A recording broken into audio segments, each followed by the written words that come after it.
Hi friends, പുതിയൊരു വീഡിയോയിലോട്ട് സ്വാഗതം. ഇന്ന് നമ്മോടൊപ്പം ഉള്ളത് NHS ഡയാലിസിസ് അസിസ്റ്റൻ്റ് വർക്ക് ചെയ്യുന്ന അനൂപാണ്. അനുവിൻ്റെ വിശേഷങ്ങളൊക്കെ ചോദിച്ച് മനസ്സിലാക്കാം. Hi Anoop. Hi, welcome to my channel. Anoop, നമുക്ക് വേണ്ടി ഇൻട്രൊഡ്യൂസ് ചെയ്യാം. എൻ്റെ പേര് അനൂപ് എന്നാണ്. നാട്ടിൽ ഞാൻ ആലപ്പുഴയാണ് സ്ഥലം. ഇവിടെ ഇപ്പോൾ UK ലിവർപൂൾ താമസിക്കുന്നു. വന്നിട്ട് 2023 ആദ്യം വന്നതാണ് UK. നാട്ടിലെ എഡ്യൂക്കേഷൻ ബാക്ക്ഗ്രൗണ്ടിനെ പറ്റി പറയാം. നാട്ടിൽ ആദ്യം ഞാൻ +2 കഴിഞ്ഞിട്ട് ഡിഗ്രിക്ക് പോയി, ബാച്ചിലേഴ്സ് ഇൻ ഫിസിക്സ് കഴിഞ്ഞ പുറകെ നേരെ ഡിപ്ലോമ ഇൻ ഡയാലിസിസ് ടെക്നോളജി ചെയ്തു കോഴിക്കോട് മെഡിക്കൽ കോളേജിൽ. 2 ഇയർ കോഴ്സായിരുന്നു. കോഴ്സ് കഴിഞ്ഞിട്ട് പിന്നെ നമ്മുടെ ആലപ്പുഴ തന്നെയാണ് വർക്ക് ചെയ്തത്. വർക്കിംഗ് എക്സ്പീരിയൻസ് ഉണ്ട്. ആലപ്പുഴ മെഡിക്കൽ കോളേജിൽ 2 ഇയേഴ്സ് ഓഫ് എക്സ്പീരിയൻസ് ഉണ്ട്. അത് കഴിഞ്ഞിട്ട് ചേർത്തല താലൂക്ക് ഹോസ്പിറ്റലിലും ഏകദേശം ഒരു 2 ഇയേഴ്സോളം വർക്ക് ചെയ്തു. UK വന്നിട്ട് ഒരുപാട് ജോബിന് അപ്ലൈ ചെയ്തു. അത് ആദ്യമായിട്ട് കിട്ടുന്ന ജോബായിരുന്നു ഇത്. ഒത്തിരി ജോബ് നോക്കി, പക്ഷേ പ്രയോറിറ്റി എപ്പോഴും ഡയാലിസിന് തന്നെയാണ് കൊടുത്തത്. സ്വന്തം പ്രൊഫഷൻ തന്നെ ജോലി വേണം. എൻ്റെ പ്രൊഫഷൻ തന്നെ, കാരണം എനിക്ക് ഡയാലിസിസ് ബാക്ക് ഹോം വർക്ക് ചെയ്തപ്പോൾ തന്നെ എനിക്ക് എൻ്റെ ഫീൽഡ് ഇഷ്ടമായിരുന്നു. അങ്ങനെ ഞാൻ വന്ന സമയത്തും വൈഫ് എന്നോട് വേറെ നോക്കുമെന്ന് പറഞ്ഞപ്പോഴും ഞാൻ പറഞ്ഞു ഇല്ല, എനിക്ക് NHS കയറണം എന്നൊരു ലക്ഷ്യമായിട്ടാണ് ഞാൻ വന്നത്. അപ്പം എന്തായാലും എൻ്റെ ഫീൽഡ് തന്നെ കിട്ടും എന്നുള്ള പ്രതീക്ഷയിൽ കുറേ അപ്ലൈ ചെയ്ത് ആദ്യമൊക്കെ ഒത്തിരി റിജക്ഷൻ അപ്ലൈ ചെയ്യാനൊക്കെ ഏത് പ്ലാറ്റ്ഫോം യൂസ് ചെയ്ത് NHS? ആദ്യം വന്ന സമയത്ത് തന്നെ ഞാൻ ട്രാക്ക് ജോബ്സിൽ രജിസ്റ്റർ ചെയ്തിട്ടുണ്ടായിരുന്നു. അപ്പം ട്രാക്ക് ജോബ്സിൽ എനിക്കൊരു മിസ്കൺസെപ്റ്റ് ഉണ്ടായിരുന്നു. നമ്മുടെ നാട്ടിലെ ഡയാലിസിസ് ടെക്നീഷ്യൻ എന്ന് പറഞ്ഞിട്ടാണ് ഞങ്ങളുടെ പോസ്റ്റ് വരുന്നത് നാട്ടിൽ. ഇവിടെ അത് വരുമ്പോൾ ടെക്നീഷ്യൻ പോസ്റ്റ് എന്ന് പറഞ്ഞു കഴിഞ്ഞാൽ നമ്മുടെ ബയോമെഡിക്കൽ എഞ്ചിനീയർ അങ്ങനത്തെ ടെക്നീഷ്യൻസിൻ്റെ പോസ്റ്റാണ്. അതായത് എക്യുപ്മെൻറ്റ് ടെക്നീഷ്യൻ, അല്ലെങ്കിൽ നമ്മുടെ മെഷീൻസ് ഒക്കെ റിപ്പയർ ചെയ്യുന്നത്, സർവീസ് ചെയ്യുന്നത്, അങ്ങനത്തെ ടെക്നീഷ്യൻസ് എന്ന് പറയുന്നത് അങ്ങനത്തെ പോസ്റ്റായിട്ടാണ്. ഇവിടെ ഞങ്ങളുടെ പോസ്റ്റ് വരുന്നത് ഡയാലിസിസ് അസിസ്റ്റൻ്റ് ആണ്. അപ്പോൾ അങ്ങനെ ഞാൻ ട്രാക്കിൽ രജിസ്റ്റർ ചെയ്തു. ട്രാക്കിൽ വേക്കൻസീസ് ഒക്കെ നോക്കുന്നുണ്ടായിരുന്നു. ഈ NHS ജോലി നോക്കുന്നത് പ്രധാനമായിട്ടും ട്രാക്ക് ജോബ്സ് വഴിയാണോ നോക്കേണ്ടത്, അതെയോ ഇപ്പോൾ ട്രാക്ക് ജോബ്സ് വഴിയാണ് അനൂപ അപ്ലൈ ചെയ്തെന്ന് പറഞ്ഞു. ഇപ്പോൾ ട്രാക്ക് ജോബ്സ് വഴിയാണോ അതെയോ NHS ജോബ് അതുപോലെ വേറെ സൈറ്റുകളൊക്കെ ഉണ്ടല്ലോ? ഇല്ല, ഞാൻ മെയിനായിട്ടും ട്രാക്ക് ജോബ്സ് മാത്രമേ രജിസ്റ്റർ ചെയ്തുള്ളൂ. പിന്നെ നല്ലൊരു പ്രൊഫൈൽ ക്രിയേറ്റ് ചെയ്യേണ്ടി വരും. നല്ലൊരു പ്രൊഫൈൽ, അതായത് നമ്മുടെ CV നമ്മൾ ഇവിടുത്തേതായ കുറേ കീവേഡ്സും കാര്യങ്ങളൊക്കെ ഉണ്ട്. ഇപ്പോൾ ഞാൻ പറഞ്ഞില്ല, ഞങ്ങളുടെ പോസ്റ്റിൻ്റെ പേര് തന്നെ ഡയാലിസിസ് അസിസ്റ്റൻ്റ് എന്നാണ്. അപ്പോൾ നമ്മൾ ഡയാലിസിസ് അസിസ്റ്റൻ്റ് എന്ന് പറയുന്ന ജോബ് റോൾ നോക്കുമ്പോഴേക്കും ആ ജോബ് റോളിൽ കുറച്ച് കീവേഡ്സ് കാര്യങ്ങളൊക്കെ ഉണ്ട്. അതായത് ഇപ്പോൾ ഫോർ എക്സാമ്പിൾ നമ്മൾ ടീം പ്ലെയർ എന്നൊക്കെ പറയില്ലേ, അതുപോലെ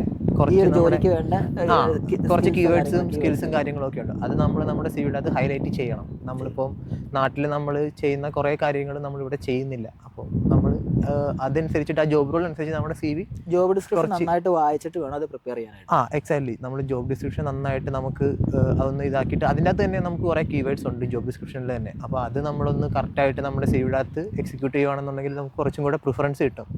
അതായത് ഇന്റർവ്യൂ കോൾ വരാനായിട്ട് കുറച്ചുകൂടെ പ്രിഫറൻസ്. ഇതിന് വേണ്ടി എന്തൊക്കെ ഇന്റർവ്യൂ ക്രാക്ക് ചെയ്യാനായിട്ട് എന്തൊക്കെ പ്രിപ്പറേഷൻസ് നടത്തിയത്?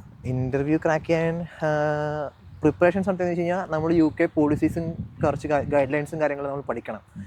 കാരണം നാട്ടിലായിട്ട് നല്ല എൻ്റയർലി ഡിഫറൻ്റ് ആണ് ഇവിടുത്തെ അല്ല പ്രിപ്പറേഷൻസ് അല്ല, പോളിസീസും കാര്യങ്ങളും നാട്ടിലേതായിട്ട് കുറച്ച് ഡിഫറൻസ് ഉണ്ട്.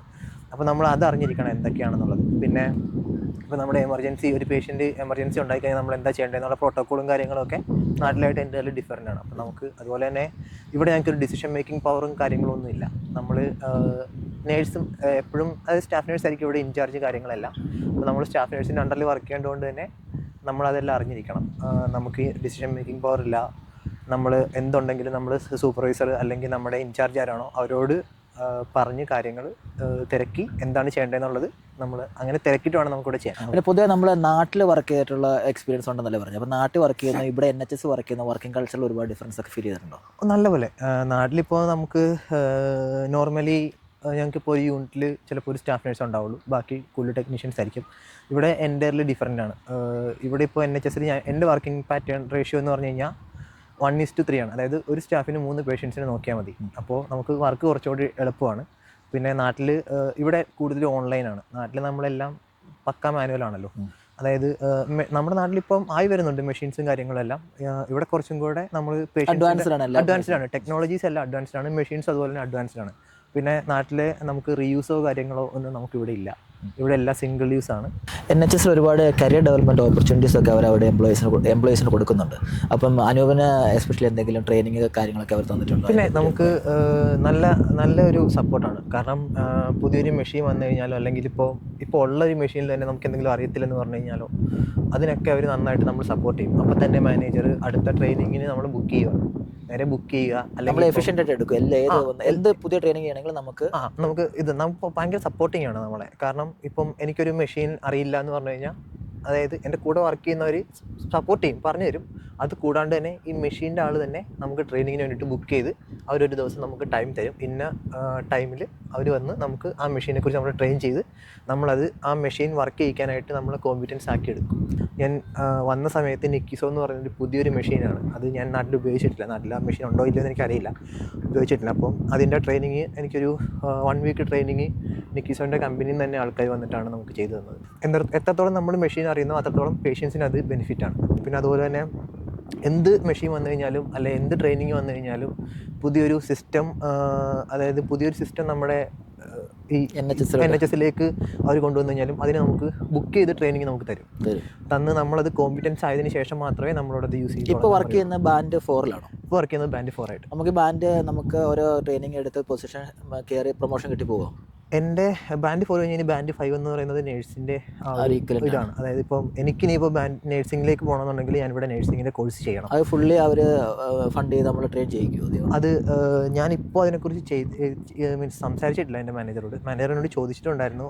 നമുക്ക് വേണമെന്നുണ്ടെങ്കിൽ ചെയ്യാം. ഇപ്പോൾ നമ്മളിപ്പോൾ ട്രസ്റ്റ് ഫണ്ടിയും കാര്യങ്ങളൊക്കെ ഞാൻ കേട്ടിട്ടുണ്ട്. നാട്ടിൽ നിന്ന് വരാനായിട്ട് ഒരുപാട് പേര് ശ്രമിക്കുന്നുണ്ട്. അവർക്ക് ഇതൊരു അഡ്വാൻറ്റേജ് ആണ്. അവർക്ക് ഇവിടുന്ന് സ്പോൺസർഷിപ്പ് കൊടുത്ത് നാട്ടിൽ നിന്ന് ഈ ഒരു പോസ്റ്റായിട്ട് വരാൻ പറ്റുമോ? ആക്ച്വലി ഞാനിത് നാട്ടിൽ നിന്ന് സമയത്ത് ഞാൻ കുറേ നോക്കിയതാണ്.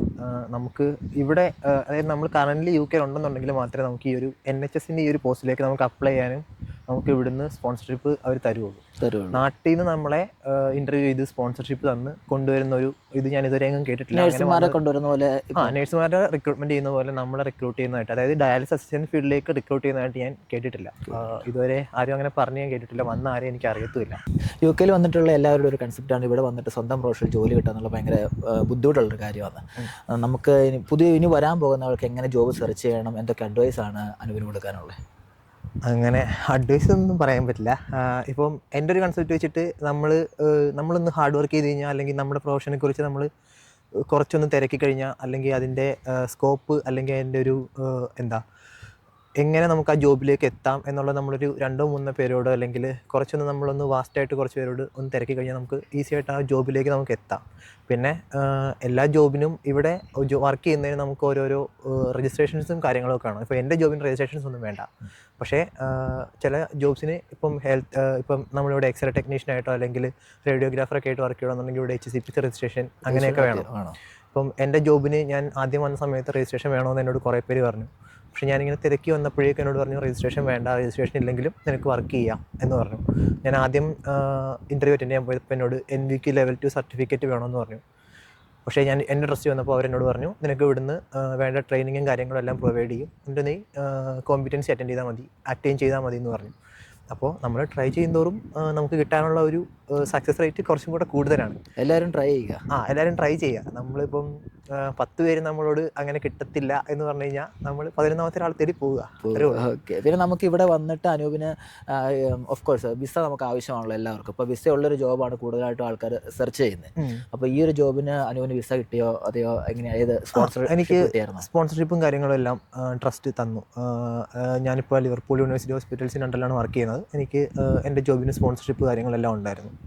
ഈ ഒരു സക്സസ് സ്റ്റോറി പുതിയതായിട്ട് ജോലി അന്വേഷിക്കുന്ന എല്ലാവർക്കും ഒരു പ്രചോദനമാവട്ടെ. അപ്പം thank you so much Anoop. Thank you.